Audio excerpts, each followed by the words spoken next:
العالمين والصلاة والسلام على رسوله الكريم وعلى آله وصحبه وسلم تسليما كثيرا.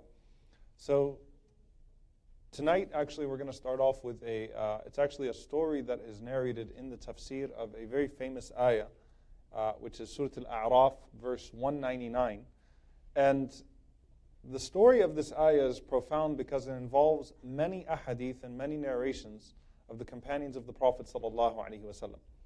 So Jabir radiallahu anhu narrates, he says that when this verse was revealed to the Prophet ﷺ, where Allah subhanahu wa ta'ala says, خُذِ الْعَفْوَ وَأْمُرْ بِالْمَعْرُوفِ وَأَعْرِضْ عَنِ الْجَاهِلِيَّةِ. I'm sorry, خُذِ الْعَفْوَ, when Allah subhanahu wa ta'ala says that take to forgiveness. This is verse 199 in Surah Al-A'raf. That take to forgiveness, enjoin forgiveness. وَأْمُرْ بِالْعُرْفِ, and enjoin that which is good. وَأَعْرِضْ عَنِ الْجَاهِلِينَ, and turn away from the ignorant, turn away from the foolish. Jabir says that when this verse was revealed to the Prophet ﷺ, he asked Jibreel. He said, "O Jibreel," he said to the angel, "what is the meaning of this verse, or what are the implications of this ayah? What's the ta'weel of this verse?" So Jibreel alayhi salam said, "Hatta as'al," until I ask Allah subhanahu wa ta'ala, allow me to ask my Lord, and I will come back with more details of this verse and what this verse means. فَصَعِدَ ثُمَّ نَزَلَ, so he went up to Allah and he asked Allah, and then he came back to the Messenger sallallahu alaihi wasallam, and he said, "Ya Muhammad, O Muhammad, inna Allah ya'muruk," Allah subhanahu wa ta'ala commands you, "an ta'fu amman zalamak," to forgive the one who oppresses you, وَتَعْطِي مَنْ حَرَمَكَ, and to give to the one who forbids you, وَتَصِلْ مَنْ قَطَعَكَ, and to bring close to you the one that cuts you off. So there are three things. أَن تَعْفُوا عَمَّنْ ظَلَمَكَ, that you pardon the one who wrongs you. Okay? The second one, وَتَعْطِي مَنْ حَرَمَكَ, and that you give to the one who withheld from you. The third one, تصل من قطعك, that you seek to enjoin the ties of kinship with the one who cuts you off. So someone from a family member cuts you off, you make sure that you leave the line of communication open with that person, and you still reach out to that person. You still fulfill their rights upon you. So the Prophet ﷺ, when he heard this, he stood up amongst the people and he says, أَلَا أَدُلُّكُمْ عَلَى أَشْرَفِ أَخْلَاقِ الدُّنْيَا وَالْآخِرَةِ. The Prophet ﷺ said to the companions, "Shall I not guide you to the most noble of characteristics, the most noble of traits in this world and in the hereafter?" قَالُوا وَمَا ذَاكَ يَا رَسُولَ اللَّهِ. They said to the Prophet ﷺ, "And what is that, O Messenger of God?" He said, تَعْفُوا عَمَّنْ ظَلَمَكَ, that you forgive or you pardon the one who wrongs you. وَتَعْطِي مَنْ حَرَمَكَ, and you give to the one who withholds from you. وَتَصِلْ مَنْ قَطَعَكَ, and you enjoin the ties of kinship with the one who cuts you off. This is a very difficult hadith because it sounds amazing when you're giving this advice to somebody else. And it is practically impossible when you are the one being given this advice. You will find your way to escape out of any one of these things when you are in the position of the one who has been cut off by a family member, or the one who has been wronged, or the one who has had something withheld from them. Suddenly, all of this goes out the window. However, it is very, very, very easy to do this to somebody else, or to give this advice to somebody else. There's another hadith, and there's a famous story with this ayah actually, with the revelation of the ayah, and I want to take it from there.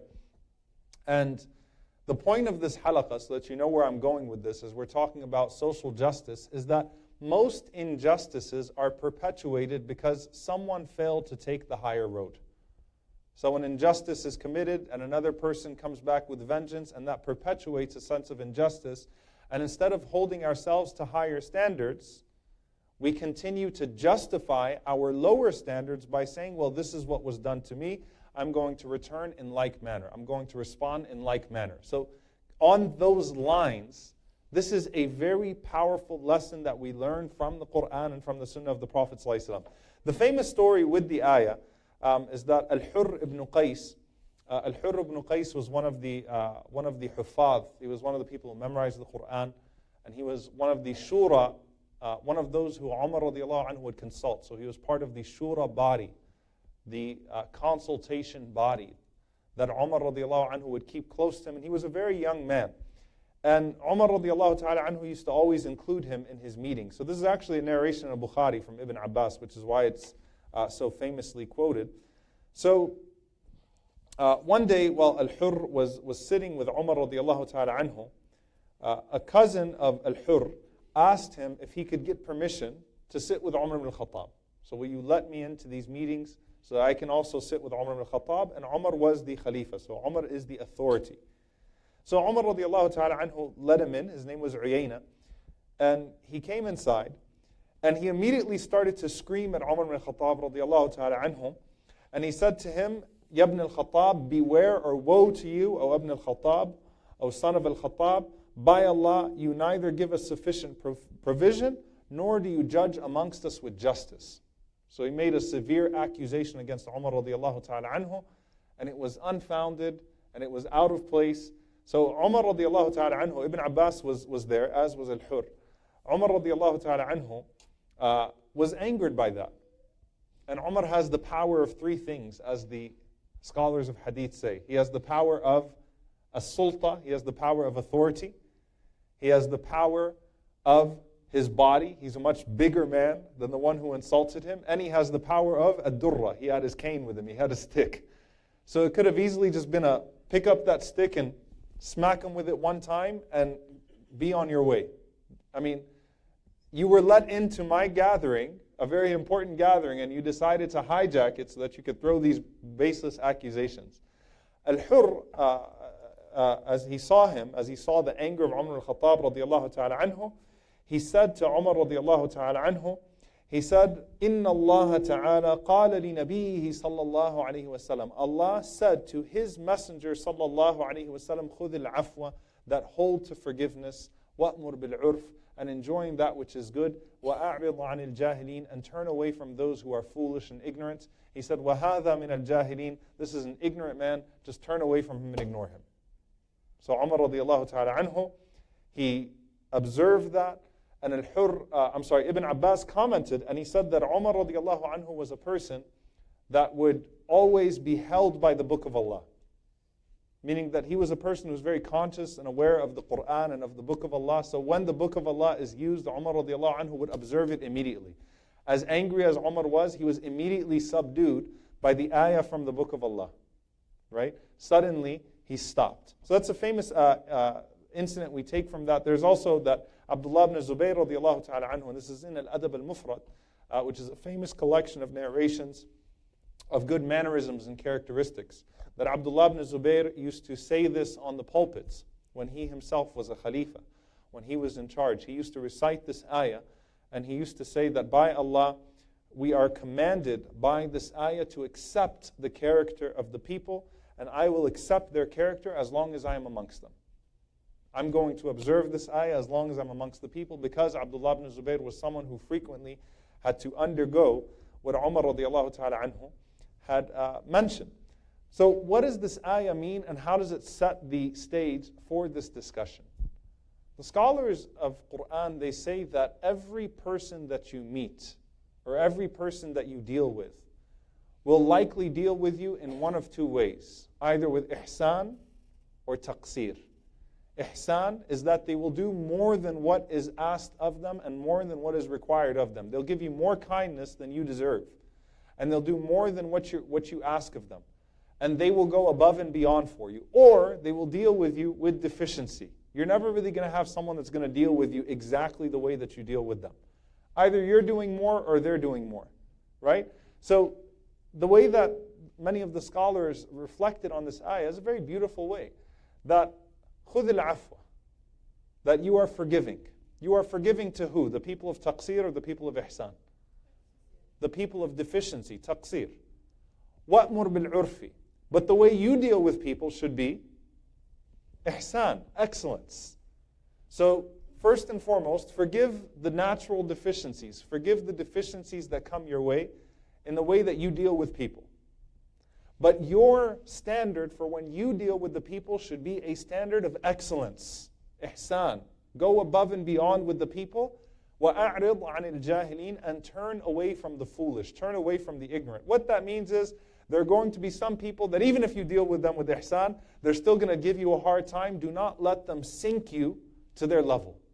Turn away from that and do not stoop to their level. There's another hadith which is very famous, which is along the same lines of what the Prophet ﷺ mentioned. And it also has a story to it. And I always like to look at the full context, because usually if you look at a hadith, you get the hadith bolded, but then you get the context, which is not bolded. And in this particular hadith, you can see how the companions and how the children of the companions nurtured themselves with the traditions of the Prophet, peace be upon him, in their dealings. So Yusuf ibn Malik al-Makki, this is narrated in Abu Dawood, he says that I used to write the accounts, or I used to trace the bills or the payments that were due to some of the orphans that were under the guardianship of a group of companions or a group of their children, the tabi'een. Meaning there were some orphans that were taken in and they were being taken care of, and they had an allowance or a salary that was assigned to them. So basically I used to do the accounting for that. I used to deliver that money to these orphans, and I used to make sure that everything that they deserved would be delivered to them and that they would not be cheated. So he said that there was one orphan that was cheated by 1,000 dirhams. So the person was supposed to give him 1,000 dirhams, and he cheated him out of that 1,000 dirhams. And the way that it's understood from the hadith is that you have these orphans that used to work, and their guardians would collect on their behalf and then give it to these orphans as well. So this is one way of understanding the way that this hadith is going. So he was cheated out of his 1,000. So basically he said that what I was able to do was I was able to get 2,000 out of him. So I was able to get out of his money 2,000 dirhams. So I went to that orphan, and as I gave it to him, he responded that the Prophet ﷺ said, أَدِّ الْأَمَانَةَ إِلَى مَنِ اتَّمَنَكَ وَلَا تَخُنْ مَنْ خَانَكَ. The Prophet ﷺ says, أَدِّ الْأَمَانَةَ, keep the trust or honor the trust of the one who entrusts you with something, and do not betray the one who betrays you. وَلَا تَخُنْ مَنْ خَانَكَ. Do not betray the one who betrays you. What that means is, what he was saying is that the Prophet ﷺ taught us that just because this person stole from me doesn't mean I can go steal from him and get 2,000. You know what? You're messing with my income or my allowance. I'm going to go and I'm going to take double of what you have. Because the Prophet ﷺ said, honor the trust. Addil amana ila man ittamanak. Someone trusts you with something, then you need to honor that trust and do not betray the one who betrays you. And this is mentioned in many different narrations, and it poses many interesting fiqhi issues of jurisprudence, as well as issues of social justice or social injustice, and how we understand transactions in Islam. Because there are times that the Prophet ﷺ allows a person to take from someone when they are forbidding them from their rights. Very famous incident, when Hind came to the Prophet ﷺ, and she complained to the Prophet ﷺ that my husband, Abu Sufyan, is shahih. He's a cheap man. He's a miser. He doesn't give me what he's supposed to give me. He's not providing for me what he's supposed to provide me. The Prophet ﷺ said to her what? خُذِي مَا يَكْفِيكِ. Go ahead and take what you need, and for yourself, وَوَلَدِكَ, for you and your child. But the Prophet ﷺ mentioned bil ma'ruf, but do it in a way that's reasonable. So just because Abu Sufyan is not spending on you and he's not giving you your right, don't go and try to take all of his money and go on a spending spree, on a shopping spree, but take what you need to bil ma'ruf. So the right that he is withholding from you, you can go and you can take that right without any form of permission, without taking his idhn. Okay? And what the scholars mention here is that in this situation, you have a right that was already assigned, and what was happening is that that right was not being given, and the Prophet ﷺ is giving us a permission in fiqh that when there is absolutely no gray area, when there is clearly a right that is withheld from a person, and that right can be attained, and there's no doubt about it, there are no nuances to the situation, then that person can take their right without the permission of the one who was holding it back from them. There's a difference between someone owing you something or someone that's supposed to give you something and you find a way to acquire that which is being withheld from you, and someone withholding something from you, so you go and you try to get something else from them. That's impermissible. Okay? Because that employs khiyana, that employs a sense of deception and betrayal, and the impact that that has on society is problematic. Well, we also learn from the hadith of the orphan, or that narration of the orphan.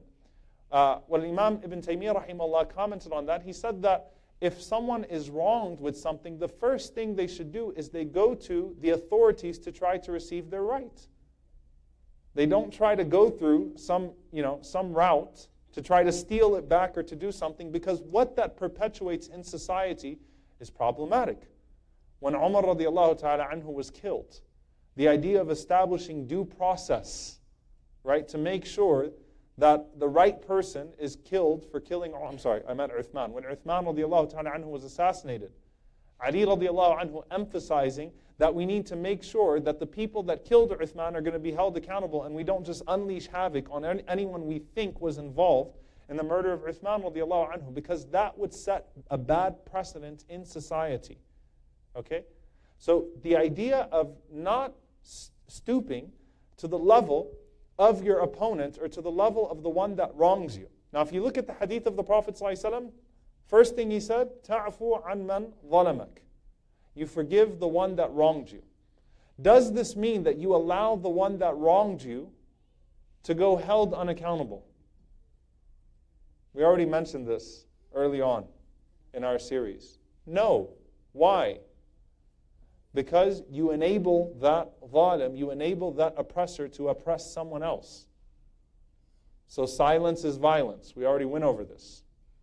What that means is, when you are in a situation where you have been wronged, and there are different degrees of being wronged, you always establish the upper hand. You always make it a point to show a sense of ihsan, to show a sense of excellence, and to not become overcome by vengeance. Okay? Do not become vengeful. You stop that dhulm in a way that no one else will be consumed by that oppression, but at the same time, you don't become an oppressor to your oppressor. You do not become like the one that wronged you. You do not start to resemble them in their behavior. You do not start to employ tactics that they employed on you. You do not go anywhere further, in any way exceed what is due to you in trying to demand your right. And yes, even at sometimes complete forgiveness, that is the way of mercy. Forgiving the one who wronged you. Establish the rights, because we also don't want to perpetuate something in society where people are wrong and they let it go so that that person continues to wrong. But at the same time, when you find yourself in a situation where you could take revenge and you could take vengeance, you forgive. Ta'fu, you pardon. Ta'fu amman zalamak. And the Prophet ﷺ mentioned that you spend upon those amman harramak, the one who held back from you. Okay? The scholars mention many different connotations of that. Basically, that you find yourself in a situation where you were in need and someone withheld from you, but then the tables turn, you find yourself in a situation where they are in need and you don't treat them the same way they treated you. That's one. Number two is that in the family dynamic, there was a point in the family where one person was responsible for the other and they did not fulfill the obligation the way that they should have. As time goes on, you find yourself in a situation of obligation. You should not allow yourself to forbid or to withhold the way that that person withheld from you. A parent with a child, for example. The roles switch at some point in life, right? At some point, the child becomes responsible for the parent the way that the parent was responsible for the child. Third, tasil man qata'ak, that you try to establish the ties of kinship with the one that cuts you off. What does that mean? That means that if a family member or a brother or a sister cuts you off, you still extend the hand of kindness to that person. There's an exception to that, as there is to anything. Whereas if there's a fear that by maintaining that relationship, you will open yourself up to abuse. Okay, so someone abused another person, the abused doesn't have to go reach out to the abuser and say that, I'm leaving the door open for you, because that's an exception to the rule. But all these types of things that happen, especially within families and amongst brothers and sisters, our Muslim family even, right, our community family, you always make it a point to leave the door open.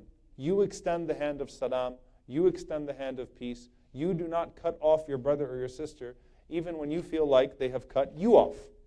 Okay? So the Prophet ﷺ is giving us these higher ideals. What do we take from this? And where do we see it exemplified in the sunnah of the Prophet ﷺ?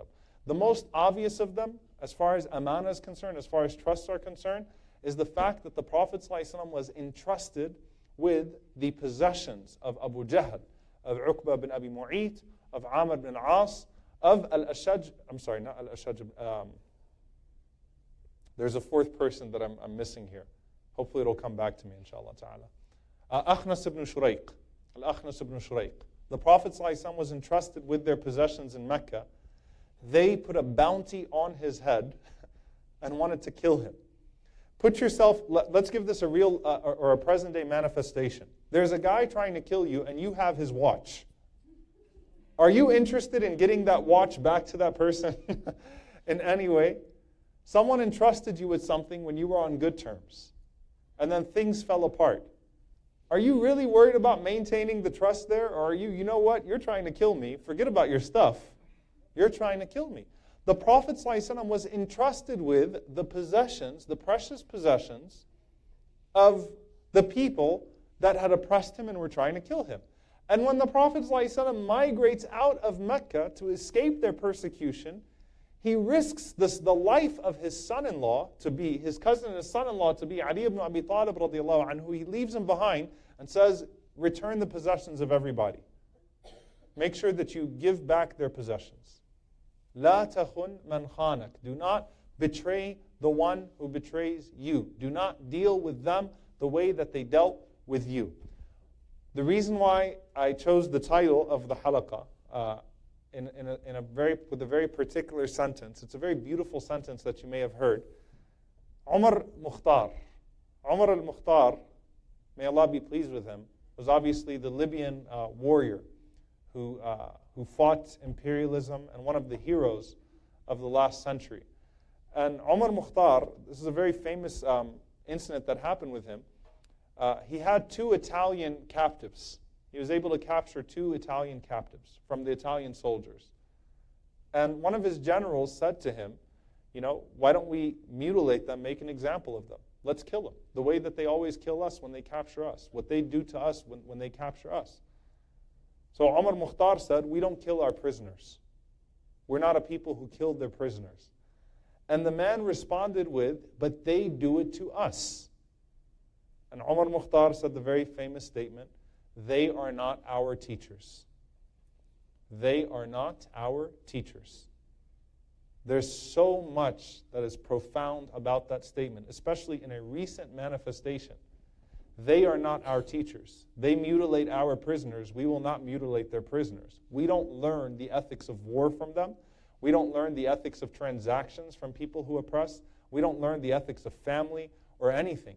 They are not our teachers. We will not become like those who wronged us, not on an individual level or on a community level. And that is so easy to do. The rhetoric of terrorist organizations is they kill our children, so we should kill their children. What do their children have to do with it? You become like your enemies. You become like the shaitan of your enemy. In both cases, your shaitan and their shaitan are now in control. And you're out of the picture. They are not our teachers. We learned this from the Prophet ﷺ when he conquered Mecca, when he came back to Mecca, as one in a position of victory. And there's some beautiful things that often get lost in the stories of the seerah, because we just kind of cut to the chase. The Prophet ﷺ conquered Mecca, all the conversations that took place in that process, we leave it. But the Prophet ﷺ, everything that he said had such profound wisdom to it and highlighted so much about his character. So when the Prophet ﷺ walked into Mecca, we know that the Prophet ﷺ said that, those who are man dakhala bayt Abi Sufyan, whoever is in the house of Abu Sufyan, then he's safe.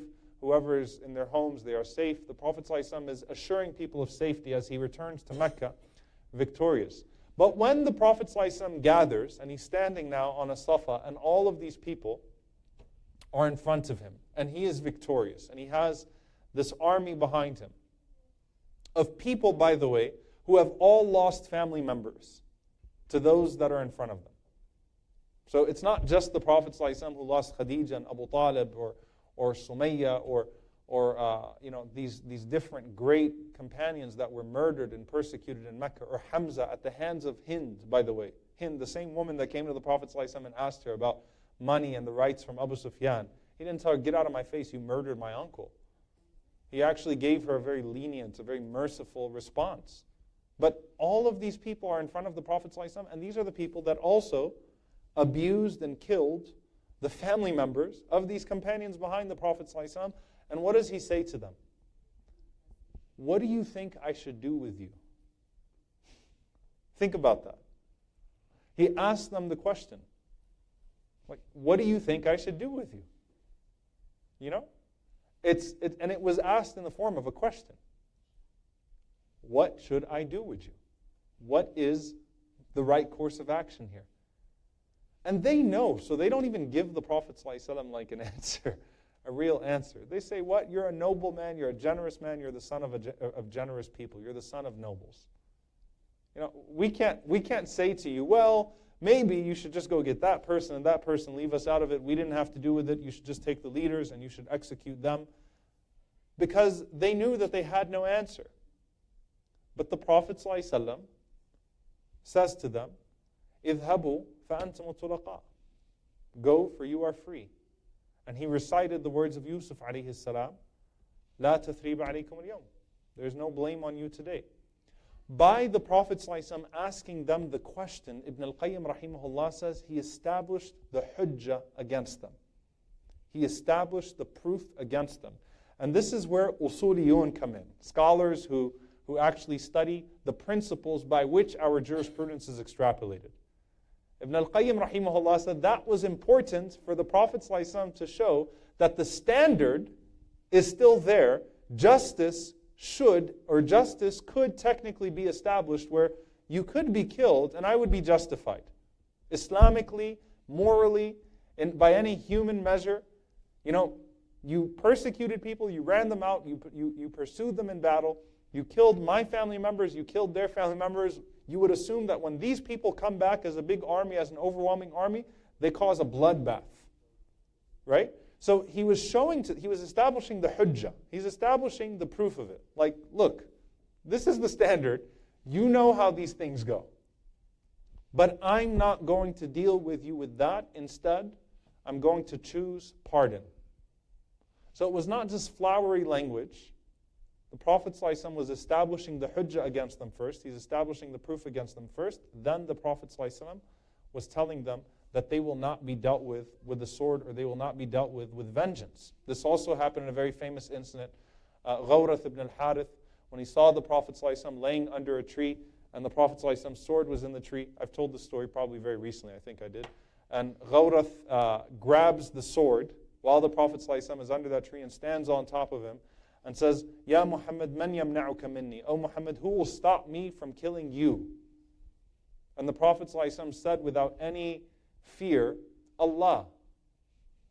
That's it. Allah's going to stop you. Ghawrath was so shocked by the confidence of the Prophet ﷺ and the certainty of the Prophet, like he was not shivering and saying, Allah. He looked at Ghawrath dead in the eyes as the sword is being held on top of him and said, Allah. Ghawrath dropped the sword and walked back. The Prophet ﷺ picked the sword up and got on top of Ghawrath with the sword. And he said, Man yamna'uka minni? Who will protect you from me? Right? For me, it's Allah. Who's going to protect you from me? Ghawrath says, Ya Muhammad, kun khayra akhidh. Be generous in your taking or in your revenge. Don't do it. And the Prophet ﷺ tells him to go free. He established a proof that, look, technically speaking, by any measure, you just tried to kill me. With the words of, Man yamna'uka minni? Who's going to protect you from me?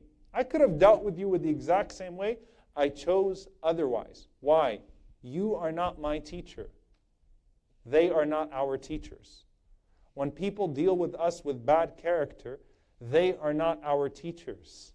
We should teach them good character instead of having them teach us bad character. When people deal with us in a way that is not befitting to a believer or to a good person, we don't sink to that level. Instead, we defeat their shaitan and defeat our shaitan as well. Okay?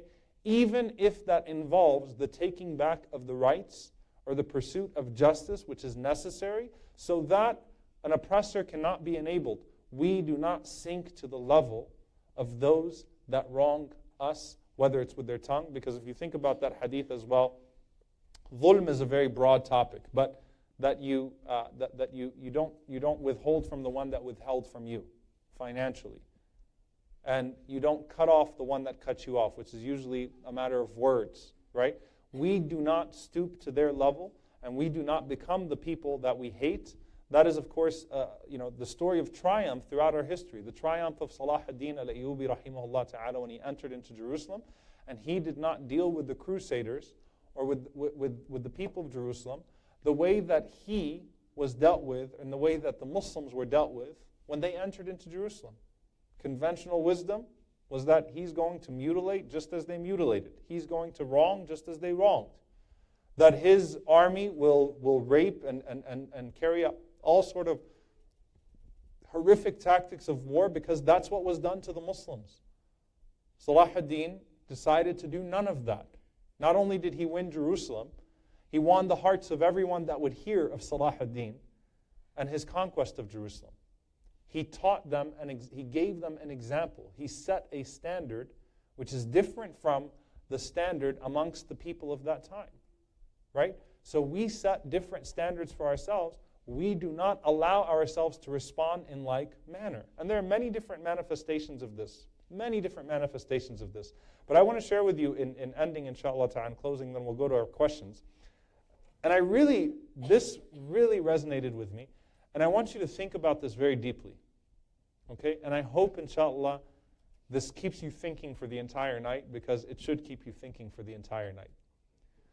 Ibn al-Qayyim rahimahullah mentions that sometimes you find yourself in a situation where someone wronged you, or someone took something from you, or someone berated you, or something happened between you and someone else, and you have no idea, how did this happen? Why did this happen? I don't understand. Right? Now obviously the qadr is with Allah, the decree is with Allah subhanahu wa ta'ala. But the way you start to process it is, you start to ask yourself, did I do anything to that person to deserve that back from that person? You're framing it in that relationship, right? I did not treat that person this way. Why was I treated this way? And he continued, and he said that every person that you meet in life, so he mentioned, you either showed them taqseer or you showed them ihsan. You showed them deficiency or you showed them excellence. He said sometimes Allah subhanahu wa ta'ala, as a means of purifying you for a taqseer that you showed to someone else, a deficiency that you showed to someone else, would have it so that another person would show you deficiency. And it would balance out the scales. Or an ihsan that you took advantage of. So someone showed you ihsan and you milked it. You kept on taking advantage of it in the form of another person who would do the same with you. And all of that is a means of balancing things out. Now, that does not mean that you inflict on yourself, this despair and start to blame yourself. When something bad happens to you, you start to excuse that wrongdoing and you start to internalize it all. What this means is, you never know how Allah is working out the scales. And you think about this in, at least away from the major transgressions. SubhanAllah, I truly feel like every time, and I know everyone that deals with this with their children, they recognize at some point, or hopefully they recognize, that I did something like this to my parents. Right? That some of this, and though we like to tell our kids, I was never like you, sometimes there's some manifestation of it. Maybe one day I displeased my mother. and I didn't even think twice about it. Somehow, in the way that the way that Allah subhanahu wa ta'ala's qadr works, I am made displeased by my child. That doesn't excuse the child. But the way that the mizan, the mawazin, the scales work is that these things come around. And this is established, well established in the hadith of the Prophet ﷺ, that when you show ihsan, others would show ihsan to you. Hal jaza'ul ihsan illa al-ihsan, what we spoke about in fact. Right? This is a well-established concept. So what we have to recognize, first and foremost, we should never allow an injustice that was committed against us to be responded to with an injustice, whether that is in our finances or in our tongues or in a physical manner or whatever it may be. The Messenger ﷺ, even as he suffered with the dirtiest of tactics from Quraysh. I'm going to tell you this, and subhanAllah, I recently did a whole lecture on Sumayya radiallahu ta'ala anha, bint al-Khattat at Al-Madina Institute, because I feel like she's completely neglected when we talk about the early sacrifices of people. What she went through is horrific. What Abu Jahl did to Sumayya in murdering her, in the filthiest way, the nastiest way that you could possibly murder a person and take their lives. And I'm not even going to mention how in explicit detail, but taking a spear and putting that spear, murdering Sumayya by putting that spear in a way that it went through her body. Right? I mean, he tortured her in the nastiest way to death. When Abu Jahl is in Badr, did the Prophet ﷺ mutilate his body? Did the Prophet ﷺ have anyone do that to him? No. We don't respond the way that we are treated. And this is something that's highlighted throughout the history of the Messenger ﷺ, whether it was in battle. When he had prisoners, ﷺ, he didn't deal with them the way that they dealt with him, ﷺ. You always have to ask yourself whether you are taking the higher moral ground or not. You always have to ask yourself that. And so, in conclusion of this, and that's it. That's the main message, that we have to constantly remind ourselves that an injustice against us does not excuse our own injustices, even towards the one that committed that injustice against us, especially not against those that did not commit an injustice towards us. Because that's a whole nother layer, inshaAllah ta'ala, which we'll talk about, which is that I was wronged at some point in my life in some way, and I internalized that, and I became that type of zalim to other people. So I was abused in a certain way, and so I became an abuser to other people that were completely, blameless in the abuse that I received. That happens a lot as well. So we ask Allah subhanahu wa ta'ala to protect us from ourselves becoming wrongdoers and oppressors. And we ask Allah subhanahu wa ta'ala to not allow those that harm us to make us like them. We ask Allah subhanahu wa ta'ala to allow us to choose the higher ground in a way that does not excuse their dhulm, so that it would be perpetuated against anyone else, but in a way that we also do not become zalimeen. We also do not become oppressors. Allahumma ameen. Questions? I know it's a loaded topic, so yes.